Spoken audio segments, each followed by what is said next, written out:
want to welcome in to the Shepherd Home Health and Hospice Studios our buddy Larry Bryant from the Custer County Extension Office. Good morning, Larry. Good morning. How's everyone doing this morning? Hey, doing great, doing great. You got a big day at the office. We have a big day. We've had a big week. Yeah.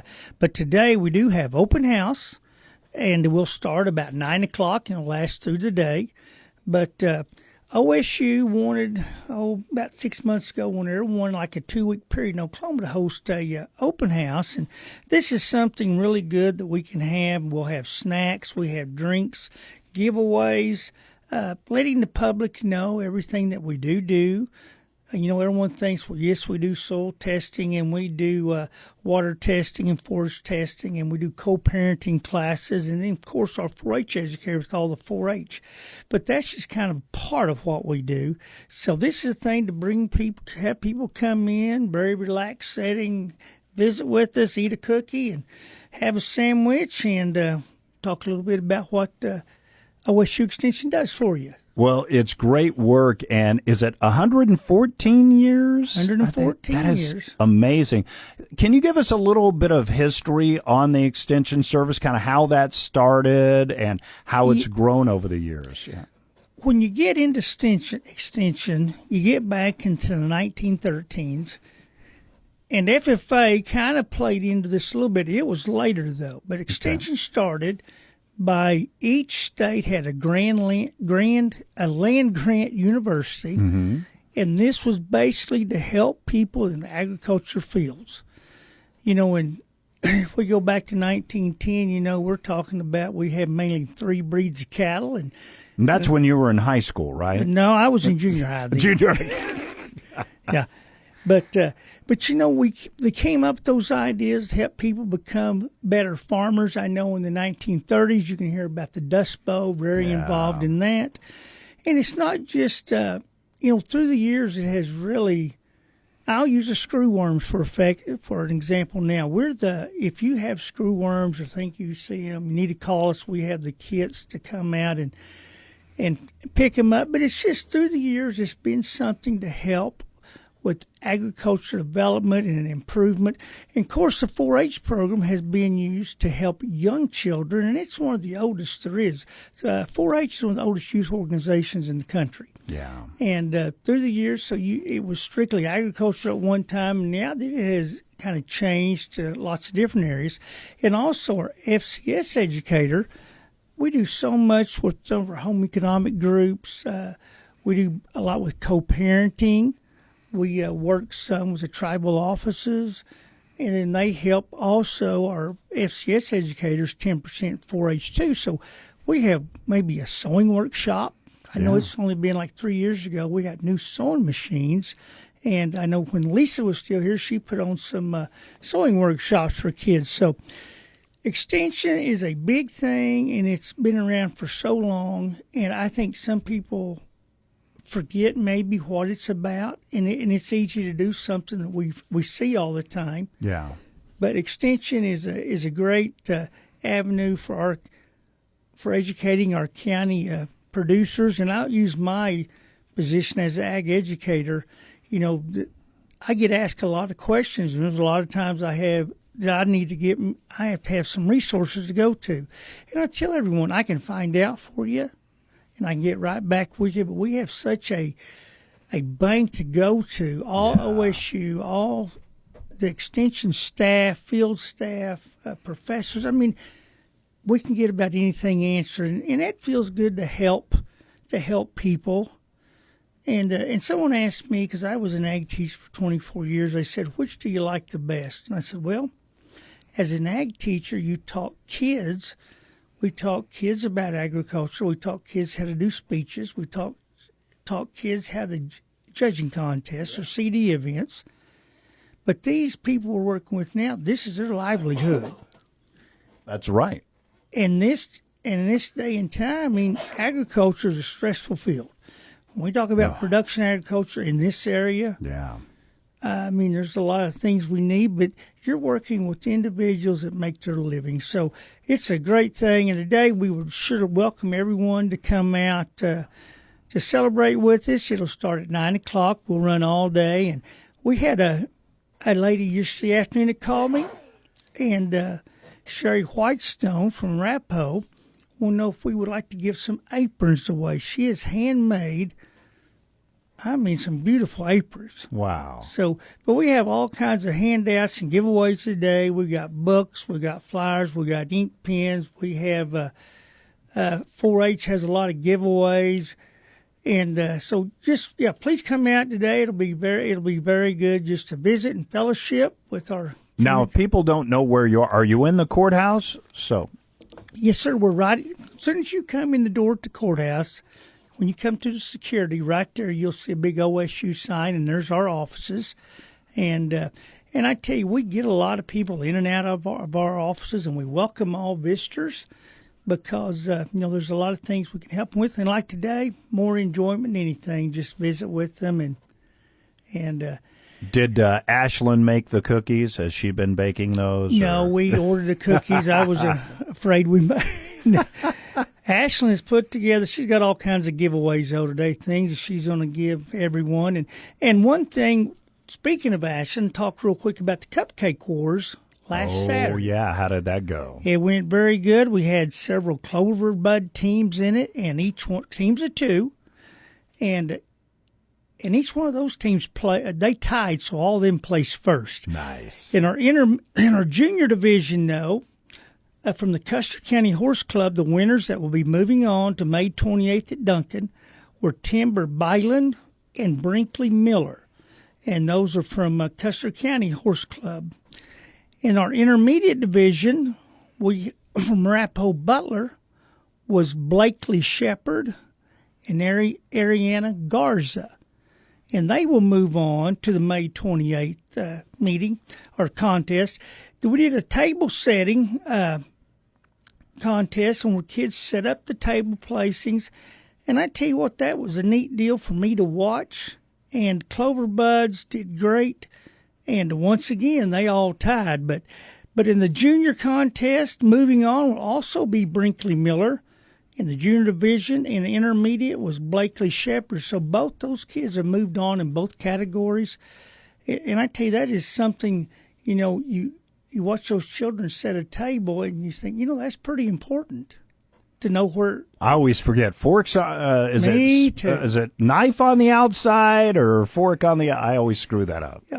I also do too. And I tell you what, but those kids did a great job. The Cupcake Wars, though, I had never seen one of these before. Ashlyn had another contest that she's director of that was at El Reno, the shooting sports, so I had to be there with Barbara Hatfield. I opened the door, picked things up for them, but it was so enjoyable to watch these kids do these cupcakes. Take 3 naked cupcakes, they decorate them, they have 20 minutes to decorate them, and then explain what the decorations are about.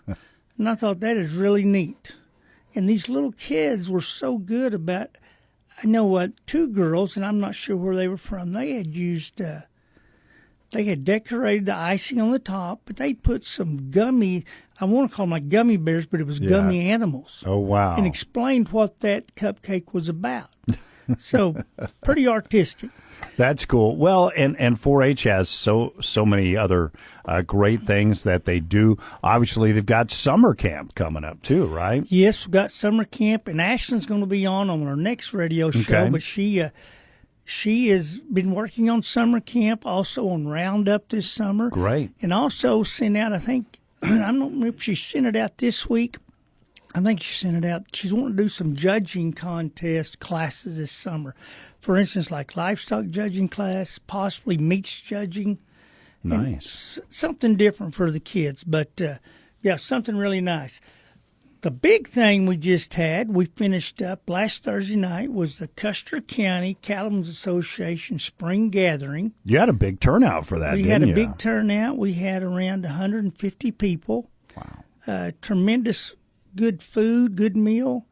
And I tell you, Congressman Lucas, he was scheduled to speak, and his aide did show up. But Congressman Lucas was on the floor last Thursday morning. They voted on the farm bill, and it passed.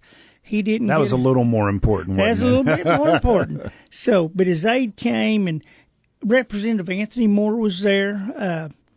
the OCA Executive Vice President, Michael Kelsey, and they brought up some things that were very important the other night that I think that made us all think about some of the state questions that's coming up and some of the candidates. And nobody, nothing was said who to vote for or anything, but study your state questions, study your candidates to find out which would be best to support your activities. And I tell you, the state questions, there's several of them, and even before then, some of these are really scary, the questions that we're going to vote on. So, well, yeah, minimum wage. Think about the farms out there. If you have a high school kid that's their first gig helping out, and starting out at $15, a lot of people can't afford that. That's exactly right. And I think the language in that bill is something that they talked about that I hadn't noticed. By 2030 or 2029, those minimum wage jobs are going to be very expensive. And you look at what has happened in California, they have already done that, and how many jobs, how many businesses have shut down. So they had some good info talking about the new farm bill, talking about state questions, talking about candidates, because it's all fixing to start here in June. We'll be. Oh yeah, there's a forum tonight for state senate candidates. Yes. So and that'll be something good that we need to watch. Also, we had Nathan Miller, who is Nathan's a former student of mine, but he this last year was selected for the Oklahoma Cattlemen's Association Cattlemen's Leadership Academy, and I think it's 15 people between 25 and 40 years old. They select you, apply, and you spend a year going to different meetings, different locations, different activities, and it's a great leadership opportunity. And Nathan spoke about 10 minutes, but he urged young people here in the county to apply for this because it is something that is so important. It brings a lot of leadership to our producers. And I tell you, the Cattlemen's Association, and this is something that our board tried to do last week, but each year, and we started this last year, we try to get as many members that we can sign up for, because whichever county signs up the most members that year, we win a preferred cattle shoot.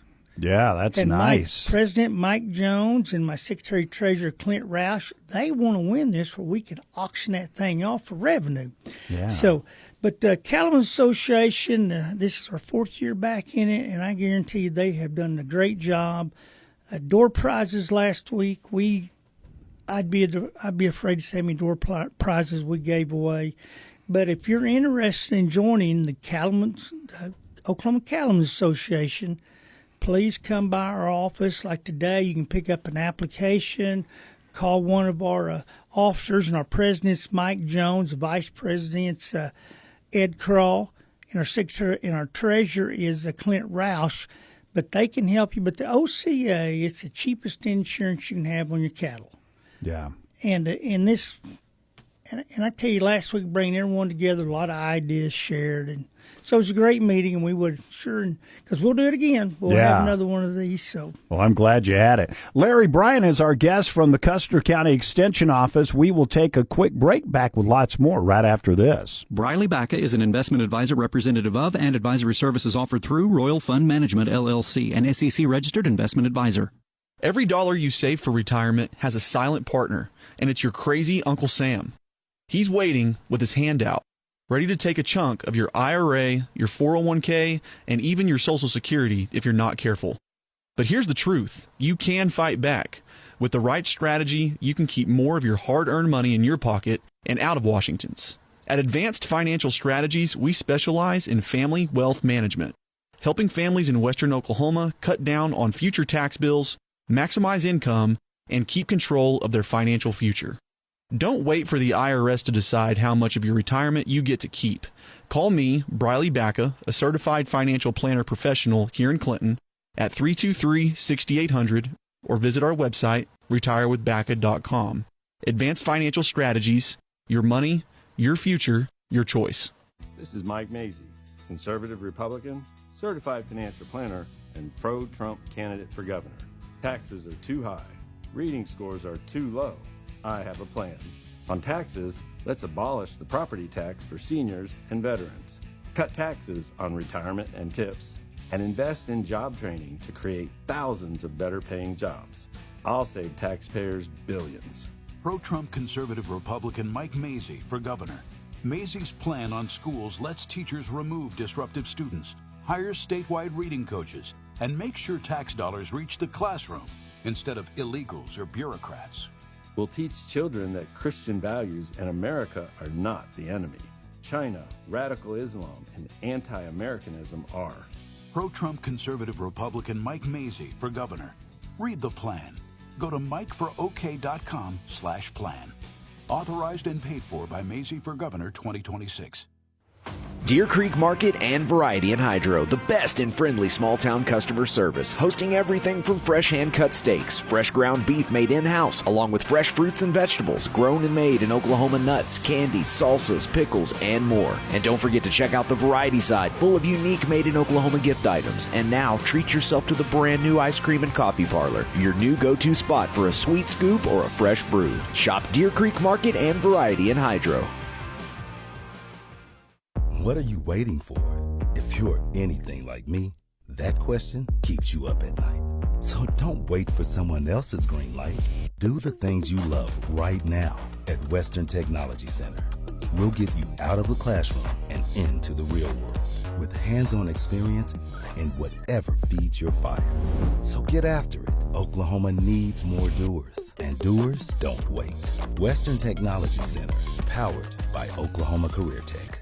Welcome back to the Western Oklahoma Wake Up Show. Our guest is Larry Bryan from the Custer County Extension Office. And Larry, every weekend I'm driving down to Cordell to hang out with my dad and my brother, and it's just amazing to see the differences in the wheat fields just from Custer County into Ouachita County. You start leaving town, you see a field that's still green, looks like it's not even going to head out. And then a little bit further down 183, you see a field that it looks like in better days it would be ready to harvest. It's brown and headed out, but it's only about 6 inches off the ground. I'm like, how could you even get a header that low if you were able to harvest it? And and it's 6 inches tall with the head on it. Yeah. Yes, as you can see, driving around, we're getting close to wheat harvest. Down south, custom cutters are already down there, what custom cutters we have. But there are so many different varieties of wheat anymore, is that we see so many variations from this county to Ouachita County, but there's so many varieties planted in this county, some of them for baking wheat, some of them for more grain, some of them for more grazing wheat. But it is still...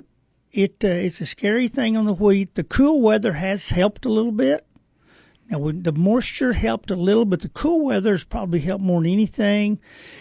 Some places, some people think it's put on another berry. But the problem is it's still real thin. It's real light. We've got wheat pasture or wheat that's been disastered out. We've got a lot of wheat that's been baled. We've got a lot of wheat that's been grazed out. And, and if you look at the price, it's up now compared to what it has been in a long time, and which that's kind of ironic when we don't have any wheat. You got to have wheat to take advantage of that price. And the price goes up. And I tell you, at our open house today, one giveaway we have is from the Oklahoma Wheat Commission, and it talks about 20 varieties of wheat, and they can have these, they can study on these, because when we get ready to plant wheat in the fall, it may give you an idea. But there are so many different types. You'll see wheat that is long ways from being brown, and you got some that's like it's about ready to cut. Yeah, that's what I was noticing. And we're seeing, and what's so crazy about it, there is wheat out there that's 8 inches tall with a head. Wow. And when we try to get a header that low to do that can cause problems. So, we do need water. And I think, and that was one thing they said the other day at Cattlemen's meeting, and I don't remember which person it was. They said, we can live without oil, but we can't live without water. Well, that's true. Yeah. And when you look at all this, and you get to, and I'm going to tell you, Ouachita County, there are lots and lots of dried up ponds. We're getting those too here in Custer County, but Ouachita County is a little worse. We're all still in extreme drought, and but no, the wheat is it's so beautiful though. Whether it's good or bad, there's nothing as pretty as driving by a golden wheat field. And one thing I'd like to bring up: be careful, people. There will be farmers on the road with grain carts, with combines, tractors, and that's coming up. And I tell you, that's a scary thing each year on the safety. But we're still going to be cutting quite a bit of wheat. I mean, our percentage is going to be way down from normal. Yeah. But guys are still going to be cutting wheat, so there's still going to be equipment on the road. And so be safe and thank a farmer. When you see one, thank one. Absolutely, yes, because it's been a tough year. But, hey, we wouldn't have anything to eat if it wasn't for the farmers and ranchers out there. And, Larry, we appreciate everything you do. And once again, just a reminder, the open house going on today. And you guys are doing some soil and water testing for free today, right? Yes, we're giving I'm glad you brought that up. I forgot to say it. We're going to give away some free water tests, free soil tests, and free forage tests. Awesome. In the last 4 weeks, 6 weeks, we've probably done 100 water tests. Wow. So, yes, come in, sign up for those. We'll give those at the end of the day. I'll call the people, the ones we draw. But come and help us celebrate open house today. It'll be very enjoyable and a nice day to visit and fellowship and share ideas. All right. At the Custer County Courthouse, the OSU Extension Office. Larry, thanks so much for coming in. Have a wonderful day. Thank you. All right, stick around. News is on the way next. News from the Radio Oklahoma News Network. I'm Ann Roberts. The governor has signed an executive order directing state agencies to ramp up enforcement of immigration status verification to ensure no illegal immigrants in the state receives taxpayer-funded welfare. The governor signed 2 bills last year to deny SNAP, TANF, Medicaid, and WIC benefits to any applicant who cannot prove they are here legally. The State House has voted to override the governor's veto. State Capitol correspondent Trey Davis has more. The bill would remove a cap on income tax reductions from gambling losses. Under the bill, the state follows the federal trend permitting up to 90% of wagering losses. The state law removes any cap on deductions. Should the Senate follow, the gambling loss deduction would begin with tax year 2027. More on these stories at RadioOklahomaNews.com. From the Radio Oklahoma News Network, I'm Ann Roberts. Oklahoma's future deserves more than just recycled national headlines. The Radio Oklahoma News Network delivers fast, relevant, statewide news. Online and on 45 outstanding radio affiliates. Fresh reporting, local focus. It's news by Oklahomans for Oklahomans. Find us 24/7 at RadioOklahomaNews.com. Midwest Farm Shows produces both the Oklahoma City Farm Show, held each spring, and the Tulsa Farm Show in December. This year, the annual Tulsa Farm Show will be December 10th through 13th at Expo Square. As Oklahoma's largest indoor farm show with over 400,000 square feet of exhibits, the Tulsa Farm Show is a great place to show off your product or service to the public and farm and ranch community. For more information, call 507-437-7752. Midwest Farm Shows, a proud sponsor of the Ron Hayes Daily Farm and Ranch email. We promised you a first-class country music cruise, and the first sailing of Top Shelf Country Cruise delivered. The bar's set, and nothing less will do. In March 2027, we're setting sail on the luxurious Celebrity Summit, departing from Tampa, stopping in Bimini, Key West, and Cozumel. See performances by headliner Riley Green, Chris Young, Lauren Elena, Randy Houser, and more. Your favorite country stars will be on board. Will you be? Book any available cabin at TopShelfCountryCruise.com. 7:32. It is the Western Oklahoma Wake Up Show, and John Matthews joining us from the News Center. Good morning to you. Good morning, Todd. How are you, sir? Well, I'm doing great. You know, we were out to baseball practice last night. The wind died down. Practicing on Wednesdays? Yeah, I know, Jeez. right? I know. Atheist your team is, or what? No. Wow. We have a special exception from the Pope that we can practice during. Hey, it's all about getting a field to practice on, That's right? the hardest There's part. so many teams out there. We had to practice a little extra because we've got a tournament in Cordell this Saturday. I It's heard about big this. time. Yeah. Yeah, we're in the same boat. We should practice early, but our coach stinks. Oh, It's, that's you. Yeah, it is me, 100%. We're playing in this travel ball tournament in Weatherford this weekend, which is going to be awesome. It's supposed to be Friday, Saturday, Sunday. Now it's Saturday, Sunday. So all the moms on the team are super happy that our team's playing on Mother's Day. And then to make it worse, I got a message. We were supposed to play at 9 and 10:45, I think. Yeah. I got a message yesterday. We're now playing at 8 a.m. Oh, gosh. And yeah, so everybody's so pumped to be on this team right now. It's going to be great. The kids are not even going to be awake No, not to, even to play. Not even a little bit, but we're going to have a great time. Speaking of great time, hey, Todd, tomorrow, I don't know if you know this or not, this is the first time in the history of Right Media, there's going to be a wedding here in the studios of our sister station up here at Right. We're super excited. Andrew and Tomas. Yeah, our engineer. This is a HR violation nightmare. Oh, absolutely. He was the engineer here, Yeah. and she was running cameras and stuff for our video crews. Yeah. And they've been dating for years, and now they're tying the knot. And you know what's crazy? Yeah. Until like 2 years ago, we didn't even know about this. No. They were secretly sneaking dating. around, dating, Yeah. you know. Where's and their I'm like, write-ups? yeah, I know. We get written up all the time. Exactly. But no, so we're excited for them, and it's going to be live streamed, Right Media, all the good places. And it should. And here's the thing that I'm concerned about, because Yes. I want everything to be legal and not haunt them down the road. But evidently, you're ordained Oh, and you're 100%. doing. So tell us the story of how you came to be ordained. Well, I mean, Todd, you didn't even go to church for half your life. It's the internet, man. You get anybody. I'm a member of I think it was the One Life Fellowship something of thing. This will be my second wedding. Wow. I think I've yes, and we're doing it. No, it's just you get on the internet and you can fill out a form and stuff. And Did make you it have to happen. study up on 1 Corinthians? A little bit, Yeah. a little bit Okay. of that, yeah. More like John 3:16. I think that's our go-to all the time. So we will see what happens. I'm not sure if I'm having do you have good marriage advice? Well, I think they'll do well. It's, they both waited a little while. I mean, nobody should wait as long as I did to get married, but it's been a blessing. Which comes first, to me. retirement or wedding? For Tom? Yeah, I know, right. But getting married is the greatest thing that ever happened to me. I was a pretty flawed individual until Dana, pulled me out and said, you know what, you're actually a decent dude. Let's make you a dad too. Throw that on. Still not sure how you outkicked your coverage there, but it's. I fine. know. Well, it's not the money. I can tell you that. It is not. It's not this belly. She's not in love with you for the money. Must be my sense of humor. That's it. Oh, they say personalities are dead.